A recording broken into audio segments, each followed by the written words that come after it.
Olá, pessoal. Bom dia, boa tarde ou boa noite, dependendo da hora que vocês estiverem vendo esse vídeo. Eu sou a professora Carla e a gente vai começar agora a revisão, então, do terceiro bimestre.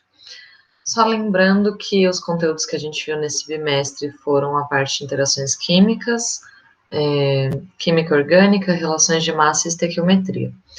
Todos esses assuntos são extremamente importantes para o vestibular. Eles caem bastante, diria ali que 70, 80% das questões vão envolver interações ou orgânica ou relações de massa e estequiometria.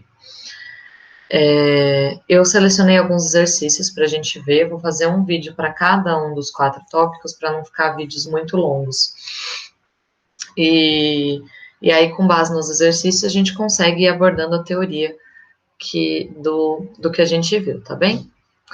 Bom, então começando por interações químicas.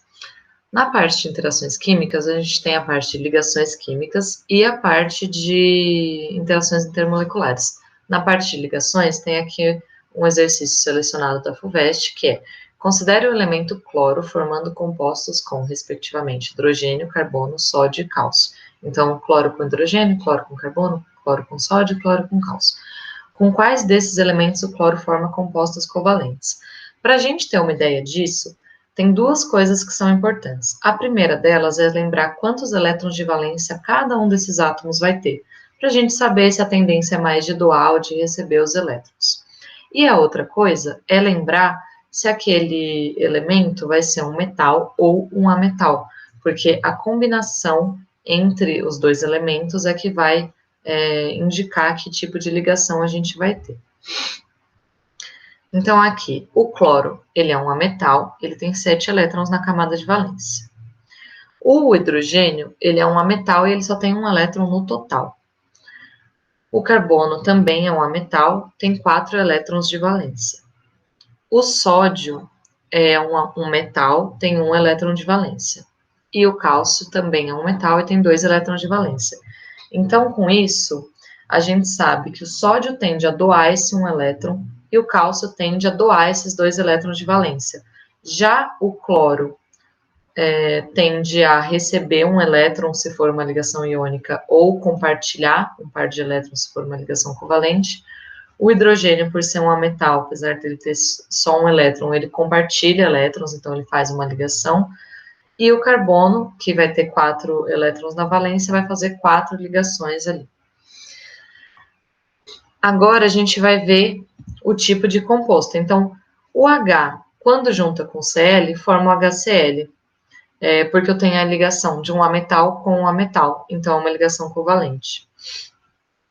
O CCl, o cloro com o carbono, como o carbono faz 4 ligações e o cloro só faz uma, eu vou ter essa proporção, CCl4. E eu tenho ligação de ametal com ametal também, então, de novo, ligação covalente. O Na com o Cl, o Na vai doar um elétron, o Cl tende a receber esse elétron, metal com ametal, ligação iônica. E o CaCl2, a mesma coisa do NaCl, só que mudando a proporção, né? Já que o cálcio doa 2 elétrons, eu preciso de 2 cloretos, né? Dois cloros, 2 Cl, para receber esses elétrons, virando 2 Cl-, né? Que é o cloreto. Então, metal com ametal também é uma ligação iônica, ou seja, como ele perguntou, né, com quais desses ele forma compostos covalentes, a resposta seria com o hidrogênio e com o carbono. Eu copiei aqui de novo as respostas e colei uma imagem, mais ou menos, de como seria. Então, aqui vocês podem ver o HCl, eles estão compartilhando o parzinho de elétrons. O CCl4, a mesma coisa, cada cloro compartilha um parzinho de elétrons com o carbono. Já o NaCl, esse Na vai doar esse elétron para o cloro, formando Na mais e Cl menos. E o CaCl2 vai ter cada elétron do Ca vai para um dos Cls. E aí eu vou ter Ca2 mais K e Cl menos Cl menos.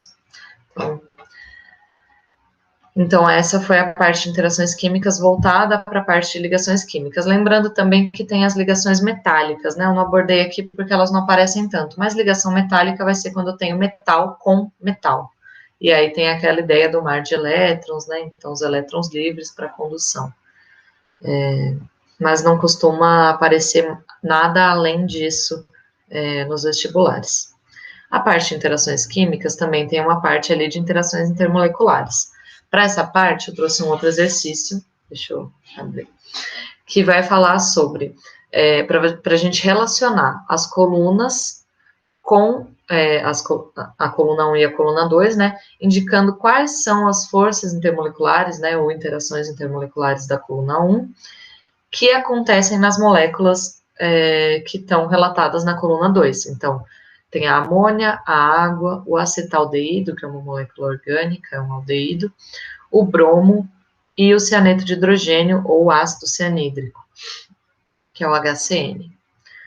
Então, vamos lá. Aqui eu copiei as colunas, né, para a gente ter a referência. A amônia, ela vai ter ligação NH. Lembrem que quando tiver hidrogênio ligado a flúor, oxigênio ou nitrogênio, a gente vai ter ligação de hidrogênio.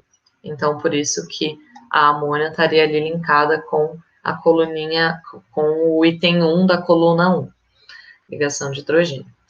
A água, mesma coisa, né? H ligado a O. Então, também ligação de hidrogênio. O próximo agora é o acetaldeído. O acetaldeído, ele vai ter, eu tenho um C dupla O, um CH, na verdade, né? E aí esse carbono tá dupla O e ligado a outro H. Então, eu tenho CHH dupla O. Esse tipo de interação, então, eu não tenho oxigênio e hidrogênio ligado diretamente ao oxigênio, vejam. O oxigênio está ligado só ao carbono e o hidrogênio também.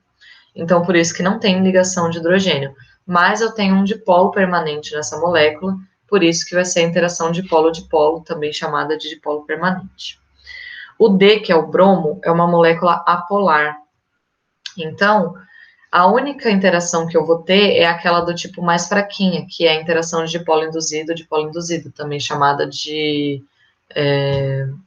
força de London, né? Então, a gente tem essa interação, que tem ali uma variação da nuvem eletrônica meio instantânea, às vezes também é chamada de dipolo instantâneo, essa interação, e é esse tipo de interação que a gente vai ter. Já no cianeto de hidrogênio, a gente tem H com uma ligação simples ao carbono e o carbono ligado com uma ligação tripla ao nitrogênio.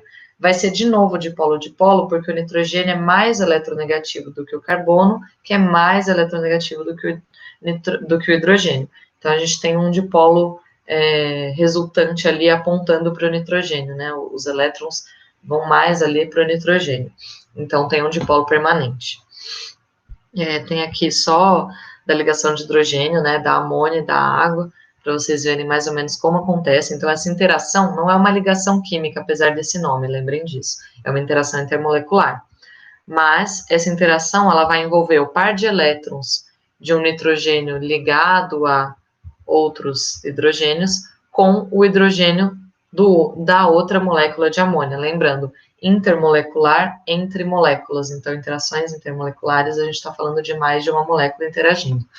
Aqui na água, a mesma coisa, né? Eu tenho um H2O aqui, mas vejam, o par, aqui ele não colocou na figurinha, mas o par de elétrons do oxigênio é que interage com esse hidrogênio. O outro par de elétrons do oxigênio interage com esse hidrogênio.